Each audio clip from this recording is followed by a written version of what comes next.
Coke seven up ইহুদিদের পণ্য না খাই একটা ডাব খান, এগুলো জমের মতো খাবেন, হার্টের ভিতরে করোনারি আর্টারি গুলি চর্বি দিয়ে ব্লক হয়ে যাবে। এই বেলা ভাই মদ খেয়ে নাও, কাল মিশিতের ভরসা কই, চাঁদনি জাগিবে যুগ যুগ ধরি, আমরা তো আর রব না সই, জম্মের খাওয়া খাও। আর আল্লাহ কয় কুলু আত্তাবাত্তাউ, খা জম্মের খাওয়া।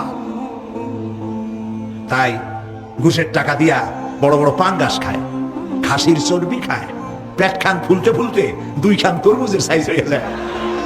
কিছু কিছু লোক দেখা যায় বেল পড়ছে, বেল্টে কান দিয়েছে, আল্লাহ ফাটিয়ে যায় কখন। হালাল খান, বড় বড় পাঙ্গাস খাওয়া বাদ দেন, যা বেতন পান এ দিয়ে পাঙ্গাস কেনেন কেমনে? বিশাল পাঙ্গাসের চর্বি, খাসির চর্বি, এগুলো জমের মতো খাবেন, হার্টের ভিতরে করোনারি আর্টারি গুলি চর্বি দিয়ে ব্লক হয়ে যাবে, 2 দিন পরে অ্যানজাইনা শুরু হবে, হার্টের বেদনা, তারপরে বাইপাস অপারেশন।